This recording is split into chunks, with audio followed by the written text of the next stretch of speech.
Hello everybody, it is me, Real American Politics, here today with a new video. And today, we're going to discuss a possible scenario on how Donald Trump could still win the election without winning the three Rust Belt states. That is Wisconsin, Michigan, Pennsylvania. So, we're going to be taking a look at several states today. And really, a couple of these states are reasonable. A couple of these states are completely insane. And one of them is so far-fetched, I don't think anybody in the comments would agree with it. But it's the five closest states you could possibly get to on winning the election without getting the three Republican states in the Midwest. And that also includes Minnesota going red in this scenario. So we can't just say, oh, he gets Minnesota, he gets 270. So we got to discuss this. So let us just say he loses the three Rust Belt states. And he keeps the 260 firewall that he pretty much has created. Where does he go from here? Well, there's two states where he needs to win. At least one of these states he needs to win to have any shot at winning the presidency. And the first state is the state of Nevada. Now, this is a state where, pre-COVID, it looked like it was going to flip. But now it's kind of, it's unlikely. But it still could technically flip. And when you take a look at its 2016 results, Trump did a very good job in the rural part of the state. He made huge gains, and the rural part of the state alone made it a fairly contested race. Now, what stopped Trump from winning the election was he didn't win the bellwether Washoe County. And he didn't do too well in Clark. I mean, he did okay, but he didn't do good enough to flip the state. Now, where does Trump get that 27,000 vote margin? He has to lower that margin to even come close to winning the state. So first of all, he needs to do better with Washoe County, the bellwether. If he can just squeeze out a couple 3,000, 4,000 votes here, and Biden does around 4,000 votes worse, that's an 8,000 vote margin right there, and you cut the margin down to around 20,000 votes that Trump needs to get. Now, the places that Trump could squeeze out some more votes is Douglas County, Lyon County, and Story County. In total, he could probably squeeze out probably 3,000, 4,000 extra votes here. So that gets the margin to around 15,000 votes he still needs. Well, the rural part of the state, this part of the state right here, he could probably squeeze out another 2,000, 3,000 votes. And right there, that's around a 10,000 vote margin, 11,000 vote margin.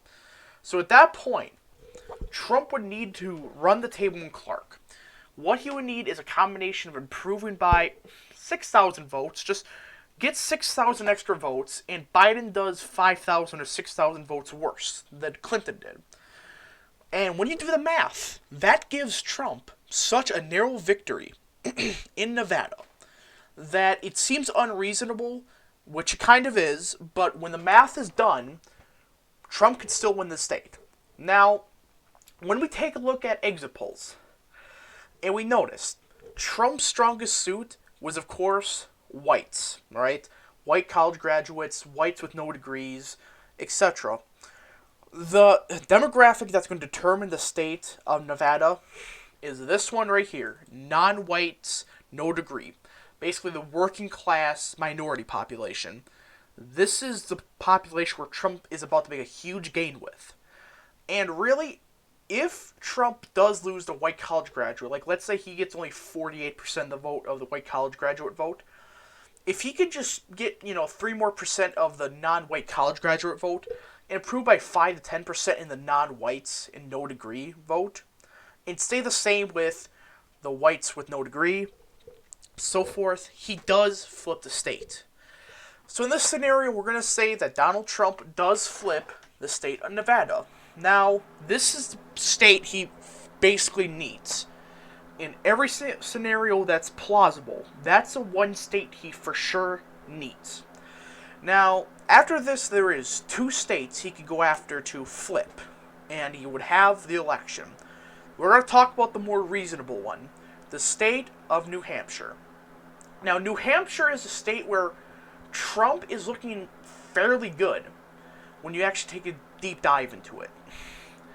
In New Hampshire, the colleges are out, and that's going to drain turnout by a large enough margin where if Trump can just, 3,000 votes less that Biden gets than Clinton did for college-educated votes, which is very possible, Trump wins the state alone. And even then, there's a lot of towns he can improve upon. Campton he can improve on, Madison, more of these northern parts. He can squeeze out a couple more votes, flip Lincoln, and just, you see these light red ones like Littleton, Carroll, like Whitefield. He could squeeze out probably 1,000 votes in this section right here, more northern part. Up here, I don't really think you can improve upon. Like, you could probably get like 100 extra votes in some of these towns, but they're just not enough votes.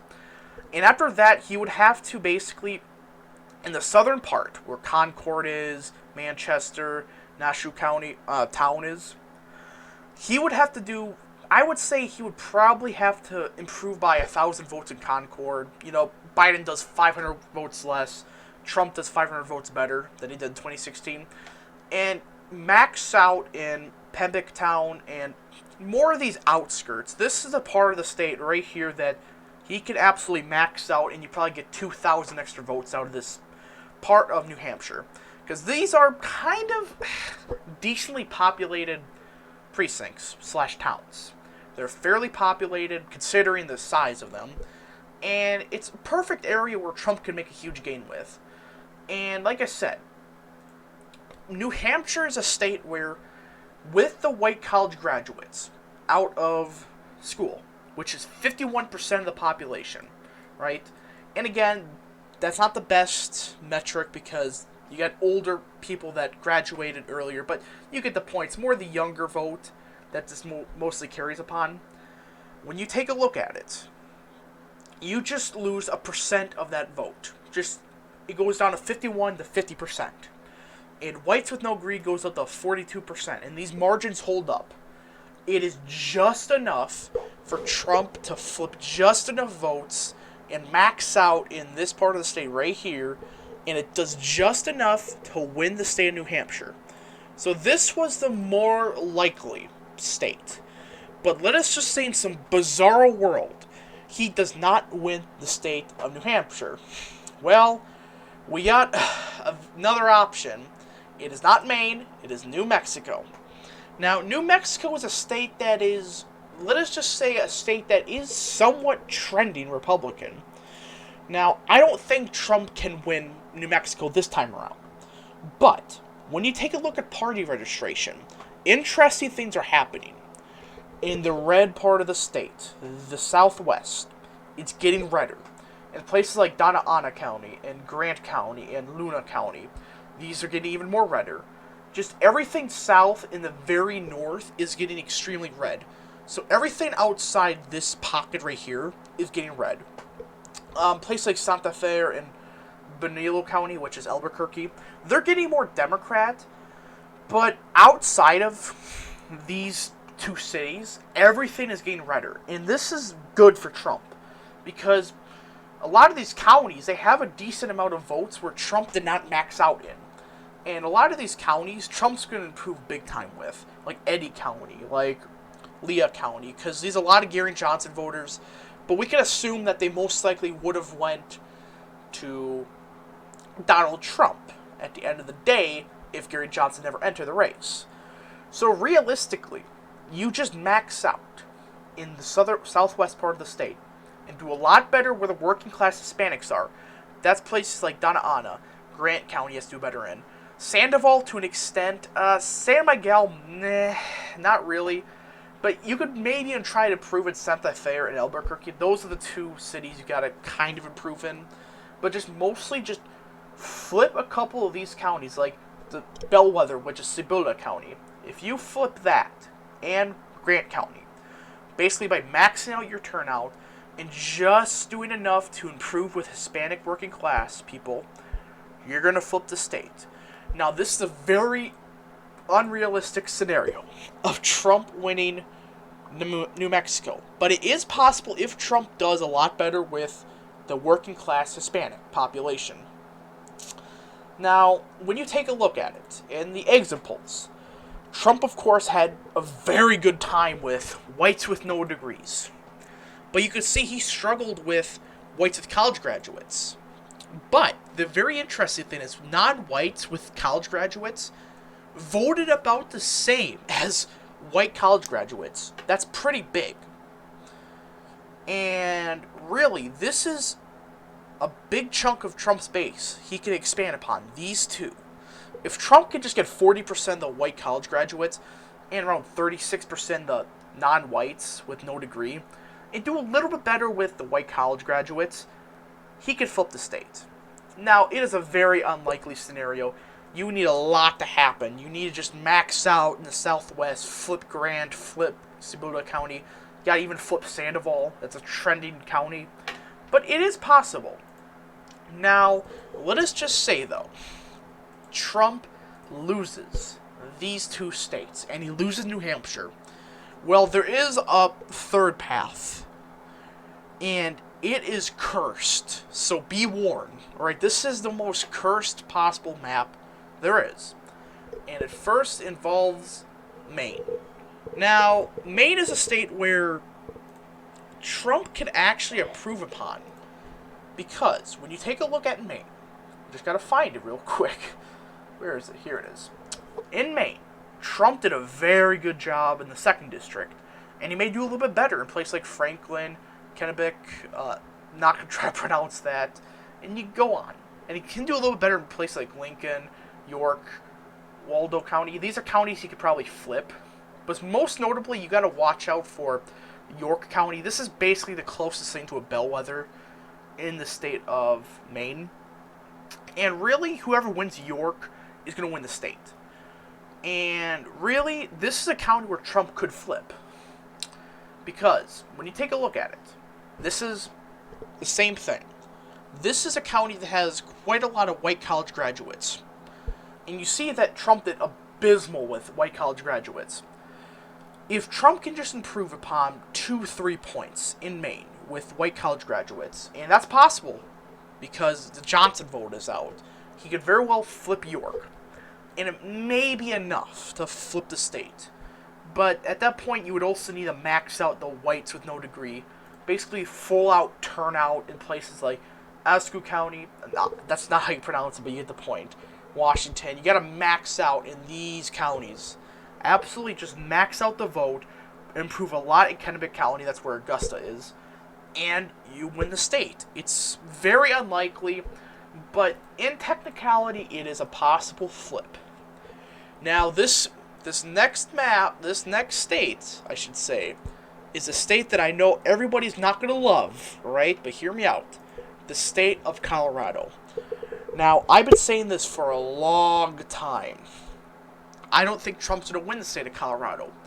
But there is a group where Trump can improve upon big time, and you instantly push Colorado from likely D to lean D, or maybe even tilt D to a possible best case scenario for Donald Trump.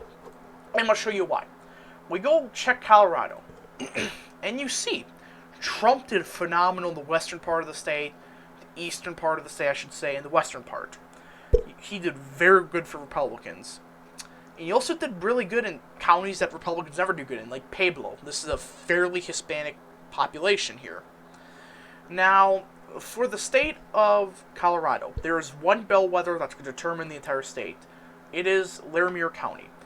It's spot on. I've made a video on this. It's the perfect bellwether. Whoever wins this county wins the state. And really, Donald Trump needs to, A, max out the western part of the state. I should say eastern part of the state and the western part. B, flip Larimer, flip Clear Creek, and flip Gillipan County. And C, you gotta do better in Adams and Arapahoe County. Arapahoe County, I don't think you can do much better in. But Adams is more of, imagine it's more of a Kenosha type, more of a Racine type of a suburb. It's kind of like the western part is more suburban part of Denver, but the eastern half, I should say, is mostly rural. And Trump can do a lot better than Adams. He could even flip it to a possible scenario, which is a very unlikely scenario, but it is possible. But again, so it's coming out of Laramie, Clear Creek, Gillipan, I guess Alamosa County. Do better to Pueblo, and just absolutely max out the vote in the western part of the state. And when you take a look at exit polls, these two groups down here are going to determine the election. Trump is probably going to do a little bit better with whites with no degree, maybe a point better with white college graduates, but it's going to come down to this. If Trump can crack 40% with non-white college graduates and 34% with non-whites with no degrees, even 35%, he makes Colorado a lot more interesting. That's a lot of votes you pick up just from that. And at the end of the day, if he could flip Colorado and flip Maine, he could win this election. Now, this last scenario was absolutely ridiculous. That's not going to happen, right? The most likely scenario that Trump could do is win Nevada and win New Hampshire, and you just barely get over the edge. But you still get over the edge. So yeah, in a nutshell, Trump basically has to win a Rust Belt state. If he wins the state of Wisconsin, he doesn't need Nevada. But if he doesn't, he does. So I hope you guys enjoyed this interesting video that I wanted to make on if Trump could win without Rust Belt. And the answer is technically, but it's unlikely.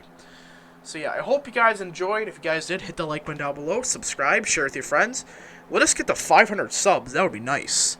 And yeah, hope you guys enjoyed, and we'll see you guys in the next video. Goodbye.